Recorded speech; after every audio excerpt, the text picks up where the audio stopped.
Hey guys, welcome back. BDCKR here to our weekly Q&A/update video. So, jumping right into it, in WWE Immortals, the current online match is regular season with regular rewards, and the current character challenge for the next little bit at least is dashing Rogue John Cena, which is actually a repeat. So that is going to be over real soon. In Mortal Kombat X, the online faction wars is regular season. The character challenge is for Undead Hunter Johnny Cage, and the early access pack is for Kraken Reptile. And not a bad. It's an interesting passive. When he's hit, there's a chance that acid blood splashes the enemy, dealing unavoidable damage. So there's a chance of thorns, basically. And in Injustice, the current online season challenge is for the Gauntlets of Azrael, and the character challenge is for Killer Frost Prime. So there's actually a preview on the official Warner Brothers forum of Dawn of Justice Batman. He's got high stats, he has 1,400 damage and 1,200 health.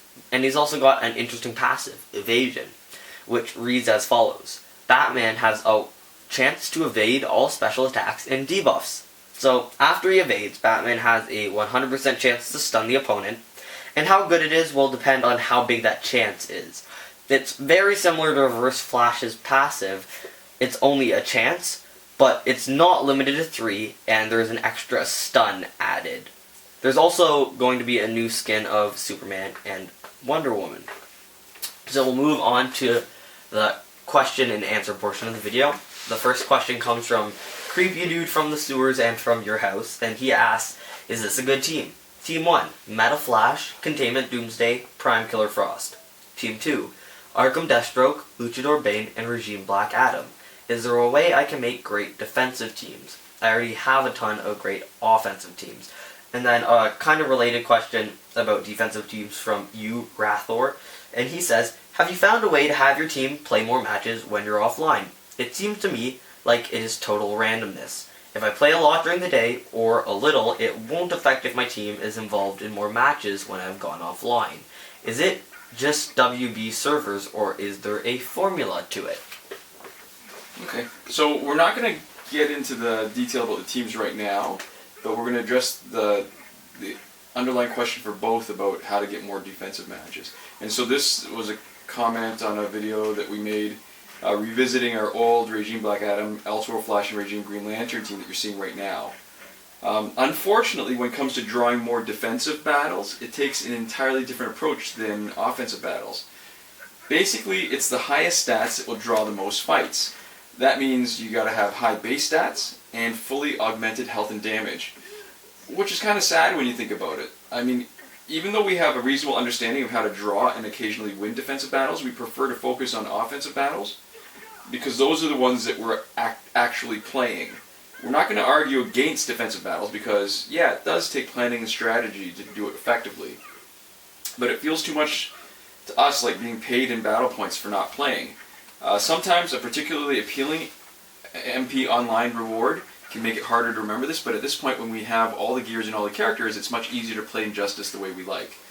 But right now, so the highest the highest stat characters would be guys like Justice League Wonder Woman, Arkham Knight Batman, and Apocalypse Darkseid.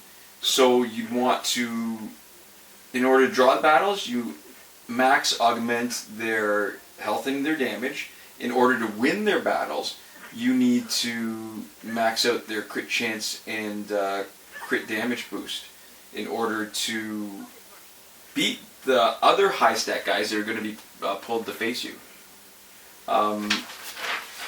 Yeah, and that's pretty much it. It's really high stat. And I guess the part that's unfortunate is because it's so much more fun to play with these guys. I mean, Elseworld Flash here and Regime Black Lantern have none of their health. Black Adam, sorry. What did I say? Black Lantern. Oh. It's okay, there's a bunch of colors of lanterns, right? That's right. It's feasible. They're, yeah, it's so much fun to play, and the matchups are a bit more interesting where you're not playing a completely maxed out team, because then you don't face the same teams over and over.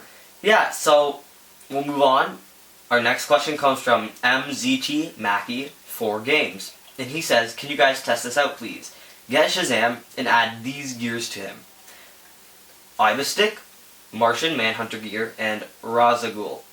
And so these are used to spam his second after his third ability and heal him over and over while you spam. After testing him out, do you think I should have 2 characters supporting him like Batgirl, or should I have equal teammates? Okay, well, the most obvious teammate for Shazam, which I'd like to say everybody, but clearly not, but a lot of people use is Killing Joke Joker.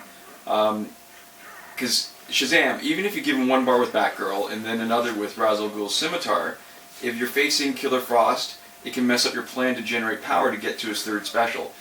Killing Joke Joker, it doesn't, whatever other debuffs there are from your opponent's team, you're going to get your 3rd special.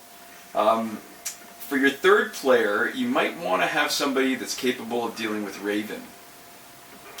Since there's so many different strategies for doing that, you've got a lot of options. Shazam's special 2s are great for anyone else, but if you use it against Raven, you're almost guaranteed to trigger her passive. If you gear Killing Joke Joker for basic damage, you could probably use him to trigger her passive twice. And, I mean, we've got a demonstration video. I don't think Raven was in it, but it just shows you how effective a maxed out Killing Joke Joker can be because he does a huge amount of basic damage. Raven in the 1st slot would be easy to deal with. And the reason why we're talking about Raven so much is because that's sort of the Achilles heel of a team that's got Shazam as the centerpiece. So in the 1st slot she's easy to deal with because you just bring out somebody, do a little bit of damage until she tags out. And a lot of times you can force her to tag out by maybe, if she's not tagging out after taking half damage, switch one of your other guys in, and then she might do a special and then tag out herself. But if you've used Shazam's special 3, and Raven is in front of you with a 3rd player on the opponent's bench, you could run into some trouble, even if you have someone ready to deal with her on your bench, because tagging out Shazam means you've wasted his passive, right, on the special 3, after doing the special 3.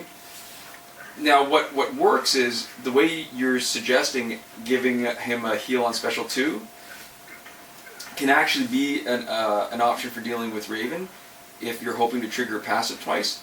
It means that you've got a chance to have Shazam still useful after taking care of Raven because he's knocking her out, switching health in the meantime, but then you can heal him a bunch of times to bring him back up to something useful. Okay, and our last question comes from MountainJew, and he says, why do you say Komoda at the end of the vid, and also why is your channel called BDCKR?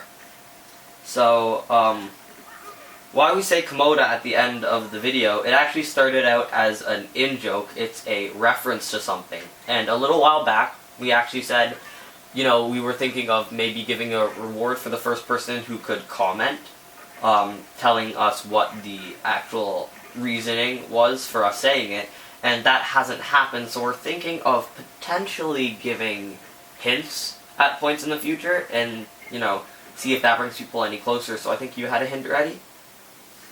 Yeah, okay. Michael Moran. Okay, so if you know the source material, that might just trigger it for you, and if you don't, that is just a little bit closer to maybe being able to figure it out anyways. Alright, so one reminder, and not related to a specific question, damage and health augmentations don't show up when you look at your opponents in multiplayer online. And that's also true if you look at your own cards when reviewing your fight history. It doesn't mean that they aren't in effect. The crit chance and crit boost also don't show up on the card in the 1st slot of your opponent's roster. Again, it doesn't mean it's not there. The error isn't that they've been removed and they're not taking effect. The error is a display one. The error is that you can't see them. So this is the reason you will sometimes be subject to critical damage even when there doesn't seem to be any reason for the opponent's attack to go critical. And I guess that's it for this week's questions. Yeah. Thanks for watching.